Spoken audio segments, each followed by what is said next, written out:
السلام علیکم۔ حضرت علی رضی اللہ عنہ فرماتے ہیں کہ گھر میں عورت کا رونا سے کون سی مصیبت آتی ہے۔ ایک مرتبہ علی رضی اللہ عنہ ایک راستے سے گزر رہے تھے۔ انہوں نے دیکھا کہ ایک شوہر اپنی بیوی پر ظلم کر رہا ہے۔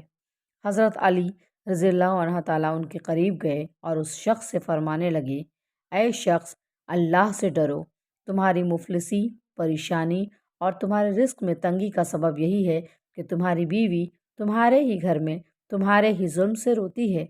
جس گھر میں عورتیں روتی ہیں اس گھر میں رزق کے فرشتے نہیں آتے، اور یوں اس گھر میں رہنے والے مرد کے رزق کی راہیں تنگ ہونے لگتی ہیں، اور یوں گھر وہ شخص پریشانی اور مفلسی میں گرفتار ہو جاتا ہے۔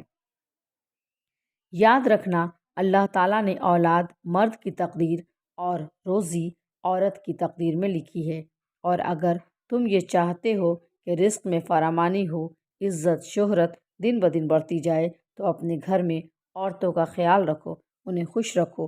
اللہ کے فضل و کرم سے تم عزت شہرت اور دولت میں فراوانی پاؤ گے۔ ایک دوسرا واقعہ ہے کہ حضرت علی رضی اللہ عنہ تعالیٰ ایک مرتبہ ایک راستے سے گزر رہے تھے۔ انہوں نے دیکھا کہ آپ رضی اللہ تعالیٰ نے دیکھا کہ ایک شخص اپنے بیوی پر ظلم کر رہا تھا، اس کی توہین کر رہا تھا۔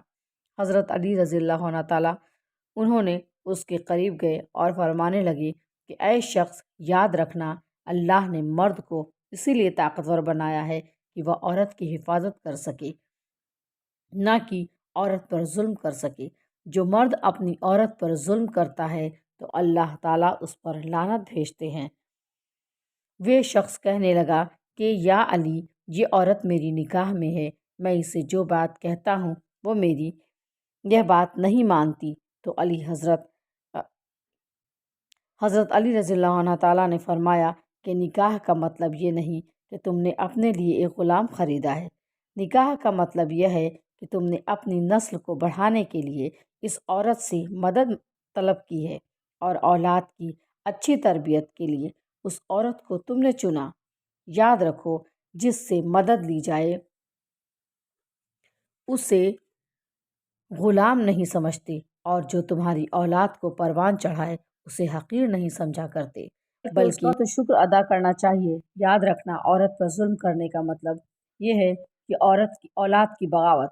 آنے والے وقت میں اس عورت کے جسم سے جو اولاد نصیب ہوگی، اس کے وجود میں تمہارے لیے صرف بغاوت ہی بغاوت ہوگی۔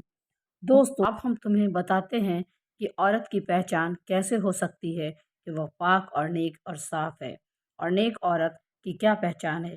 تو حضرت علی نے اس حوالے سے فرماتے ہیں کہ جب کوئی عورت اپنے شوہر پر ناراض ہو یا غصہ کرے تو اسے محبت سے یہ کہنا چاہیے کہ میں تو اپنی پوری زندگی تمہارے ساتھ بتاؤں گا۔ یاد رکھنا کہ وہ اپنے گھر کی برائی کسی سے نہ کرے، اور اپنے اولاد کی تربیت ایسی کرے کہ زمانہ اس پر فخر کرے۔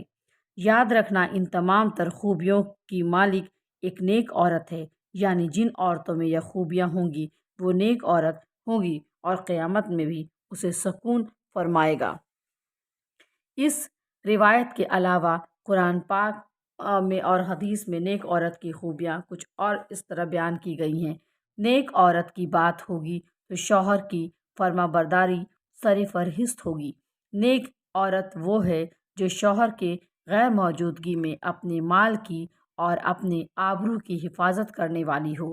نبی کریم صلی اللہ علیہ وسلم سے پوچھا گیا تو آپ نے فرمایا، وہ عورت جسے اس کا شوہر دیکھے تو خوش ہو جائے، اور جب اسے حکم دے تو فرما برداری کرے، اور اپنی جان اور مال میں اپنی شوہر کا ناپسندیدہ کام نہ کرے۔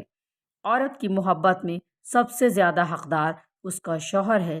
اس کا اندازہ اس بات سے لگایا جا سکتا ہے کہ نماز عبادت کی سب سے اعلیٰ قسم ہے اور سجدہ اس کی چوٹی ہے، لیکن شریعت میں شوہر کا مقام مرتبہ واضح کرنے کے لیے اتنی اونچی مثال بیان کی گئی ہے۔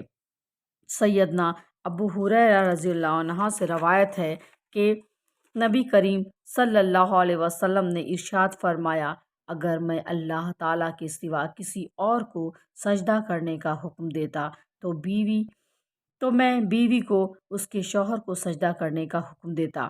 پھر آپ نے فرمایا، اس ذات کی قسم جس کے قبضے میں میری جان ہے، عورت اپنے رب کا حق ادا نہیں کر پائے گی جب تک وہ اپنی شوہر کے ساتھ حکم ادا نہ کرے۔